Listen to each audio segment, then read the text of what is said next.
Hello to my lovely faefolk. I'm excited, you should be excited, because we have finally got Cadance's backstory after years of waiting. Now, we've never gotten a proper Cadance backstory until now. We've just gotten bits and pieces of her life in the past, like how her and Shining Armor got together, that she was Twilight Sparkle's full sitter, and that she's Celestia's adopted niece. Now, I've always been so fascinated with Cadance, which you can tell by my outfit, which is obviously inspired by her, specifically her wedding dress outfit. Now, this is the same outfit that I used to cosplay Cadance as well, but sadly I don't have my ears or horn or wings or wig with me right now, so we're doing it as an inspired outfit. I do at least have some angel wings, so it still fits. Now, even though we never got much information on Cadance, she still fascinated me, and whenever any new piece of information or lore or episode would drop about her, I would always get so excited.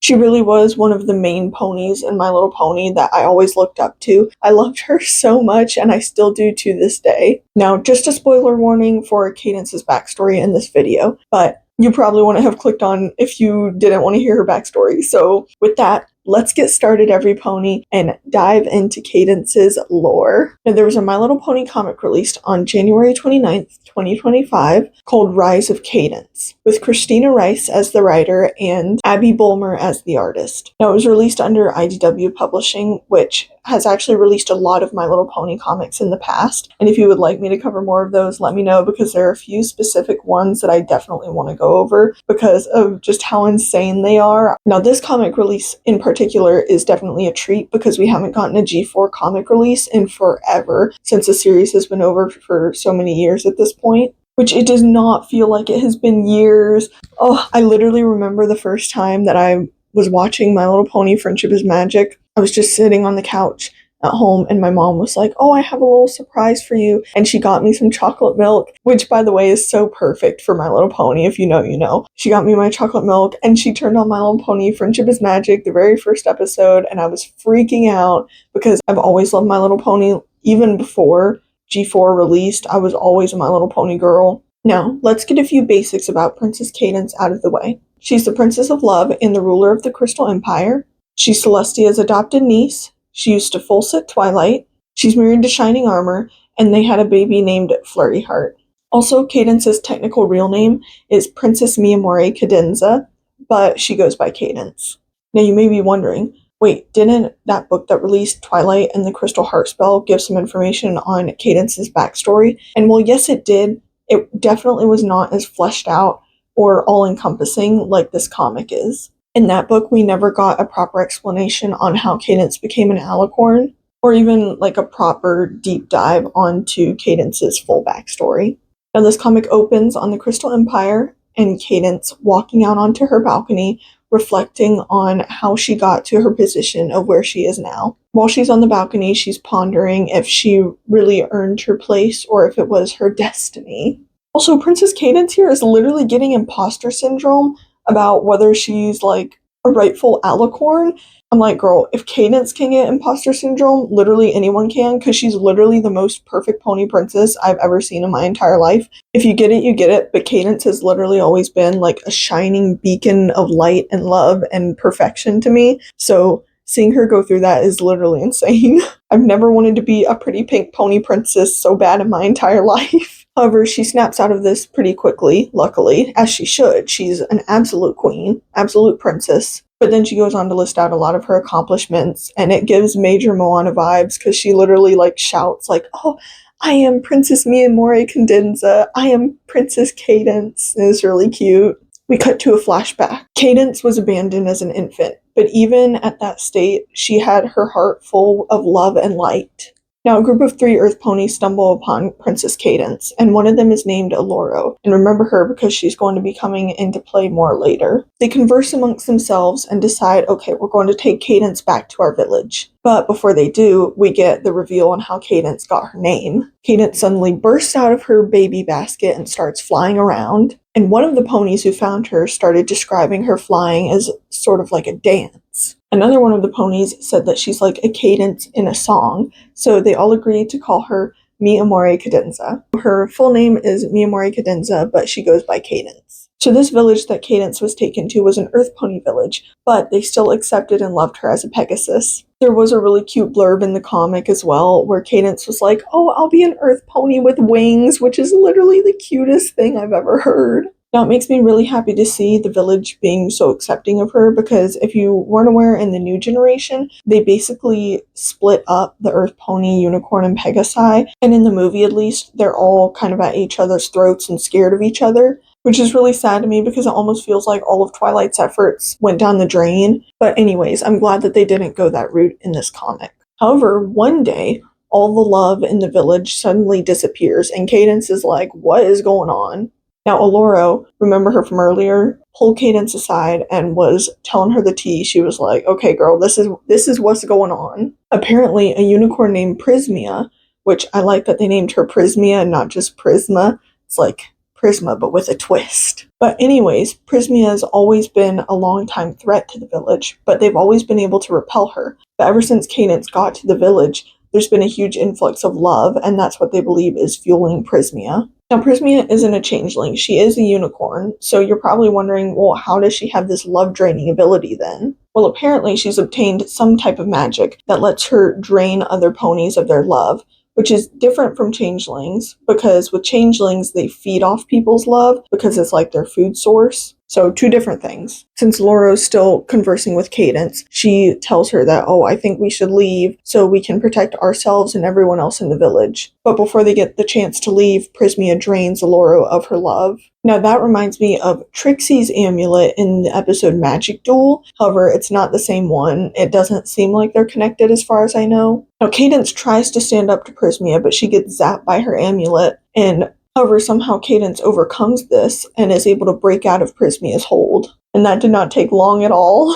Now Celestia appears out of the blue and tells Prismia that, "Oh, you were warned before about messing with the village and you didn't listen." And Celestia says that as punishment, she's going to send Prismia to Tartarus. Cadance then goes on to inner monologue and explain that her love for the ponies of the village was what repelled Prismia's magic. Now, I think this next part is really sweet because when Cadance looks at Prismia, she doesn't view her the way the other ponies of the village did. She just sees a lonely pony, which doesn't excuse Prismia's actions, but it's really sweet that Cadance was able to see her in a different light than the other ponies did. This caused Cadance to feel love and compassion towards Prismia. Now things are getting pretty intense because Celestia is about to send Prismia to Tartarus. But Cadance jumps in front of Prismia and is like, "No, wait, don't send her. The village will help reform her if you don't send her to Tartarus." Prismia is swayed because of the fact that Cadance was able to see past her barrier that she put up, and Celestia also agrees to this. Oloro also says that she'll alert the other ponies in the village so they don't freak out over Prismia being there. Now, Prismia did seem to come around real fast, which I know is common for the series, but it still felt faster than normal, I guess, which gave me a little bit of whiplash, which it was just a one-shot comic, so I do see why they didn't have time to flesh out all the characters, since this is mainly focused on Cadance and her backstory. Now, Prismia obviously isn't allowed to keep her amulet anymore, so she requests to give it to Cadance instead. Her request is approved by Celestia, and then Cadance gets her cutie mark. So I know, I wish I had a cutie mark. If I had a cutie mark, what do you think it would be? But anyways, so when Celestia sees Cadance's cutie mark, she's taken aback and pulls Oloro aside to talk to her. They come back over to Cadance, and Celestia tells her that she needs Cadance to come with her to live in Canterlot. But Cadance says that she doesn't want to, and she doesn't want to leave the village and all the ponies that she loves. Even so, Oloro tells Cadance that she needs to go with Celestia. This is honestly really sad because Cadance still doesn't want to go to Canterlot, but she complies in the end. Luckily though, it does seem that she's adapted to her new life in Canterlot pretty quickly. Now in Canterlot, we even get a little Donut Joe cameo. It was really cute. I love it when they sprinkle in background characters here and there. Even if they don't contribute a ton to the story, it's nice to see them here and there, you know? It's like they weren't forgotten about, you know? Now, Cadance is going to school in Canterlot, which is the same one, it seems, as the one that Twilight attended, but she's taking some gifted classes for unicorns. Even though she doesn't have a horn, she's just a Pegasus at this point. However, she didn't just have magic lessons, she also had flying lessons with the Royal Guard ponies. Now, Cadance's favorite part of the school was the preschool room because she got time to spend with all the little ponies. This is actually what made her think that she wanted to be a school teacher. And then this is actually one of the cutest parts of the comic for me. There's a panel where Shining Armor basically has like heart eyes and is looking at Cadance when she's going on a little diplomatic mission thing with Celestia. And it is the cutest thing ever. And I'm just really happy that we got like one panel of Shining Armor. I'm definitely glad that the comic kept focus on Cadance, but that little sprinkle in of Shining Armor was the cutest thing ever. I love them so much. Also, there's another comic on Shining Armor and Cadance and how they got together, so if you want me to cover that, let me know. Now, even though Cadance liked getting this extra time with Celestia, she still wasn't sure what this vibe of expectations was that Celestia seemed to have for her. She would ask questions to Celestia like, oh, why am I being brought on these diplomatic missions and such? But Celestia would never give her a straight up answer. She would just be like, oh, you'll know when you're ready, that kind of stuff. Now, this next scene is really sad too because Cadance says in her inner monologue, like, oh, sometimes she'll feel singular and lonely, but she can also sense the shame in Celestia. And you can see Celestia looking up at the moon, and Luna is in the moon, like Nightmare Moon is in the moon. So this is, still at a time when Luna was up in the moon, and that is just heartbreaking. But then Cadance gets woken up by one of the royal guards one day and is informed that there's a dragon attack on Canterlot. So Cadance zooms out of her room, going to basically fight the dragons on her own, and she's successful for a little while, but eventually gets knocked down. But luckily, before she falls to the ground, Celestia is there to catch her. Celestia then tells Cadance to go get the little ponies and take them out of the city to get them to safety. However, the leader dragon, Libe, I think I'm saying that right, Libe, notices Cadance and all the little ponies and catches up to them and starts going on her little rant about how she wants revenge. Now, Libe also gets up close to Cadance, but Cadance can tell, sort of like the situation with Prismia,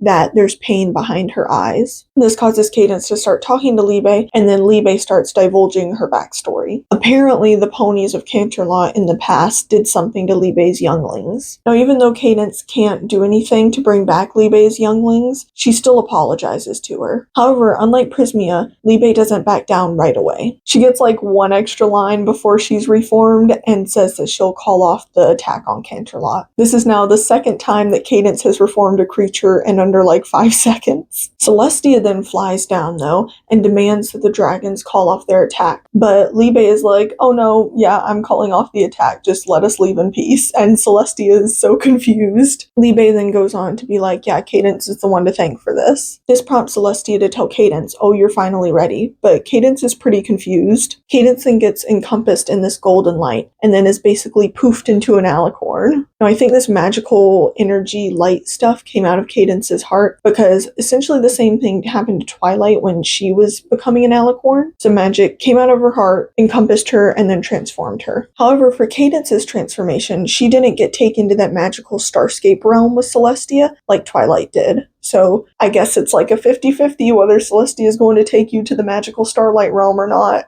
Celestia then reveals to Cadance that she's actually a descendant of Amore, who was the first ruler of the Crystal Empire. And then also, if you want to deep dive on Amore, let me know, because there's a lot more surrounding her character as well. Now, Cadance is obviously confused why Celestia didn't tell her this from the beginning, but Celestia is like, oh, I think your parents left you near that village so you could be found by those ponies and then not have to face all of the hardships and responsibilities in your life. Now, Cadance is rightfully confused about the fact that her parents basically abandoned her to try and protect her, but Celestia tries to reassure her about everything that has just gone on, and she tries to tell Cadance that she's where she needs to be, and this is the path that is meant for her. Now that Cadance is an alicorn though, Celestia reveals that she won't be able to spend every day with the little ponies at the school, since she'll have a lot more alicorn duties and have to harness her alicorn magic. However, this is where we also get to find out where Cadance and Twilight meet. Celestia reveals that there is a little unicorn that may need full sitting sometime, and that she wants to introduce Cadance to Twilight Sparkle. Now, when Cadance walks up to Twilight in typical Twilight fashion, especially for her younger years, she starts freaking out, wondering if this was some sort of test she was supposed to be studying for, or if she got in trouble for something or did something wrong. I'm not gonna lie, when I read this, I could hear Twilight's voice freaking out in my brain. And then it's even revealed about how Twilight and Cadance started doing their little sunshine sunshine dance. If you know, you know. Cadance tells Twilight that when she would used to work with the little ponies at the school, she would make up little chants with them to help like calm them down. And she says that her and Twilight can make one up too. They start with sunshine, sunshine, and making up the chant, and it's so cute. It was really heartwarming to find out that not only was this sweet little chant made up with Cadance and Twilight, but it also had the special meaning of trying to help calm Twilight down whenever she would start freaking out. And that concludes Cadance's backstory. Overall, the comic was really cute, and I'm so happy that we finally got a deep dive into Cadance's origins. With that, thank you so much for watching. Let me know if you have any other My Little Pony videos or anything else that you would like to see from me in the comments. If you would like to become a part of the Faefolk too, like, subscribe, and don't forget to hit the notification bell. And always remember, I lovely you. See you next time, every pony. Sunshine, sunshine, ladybugs awake. Clap your hose and do a little shake.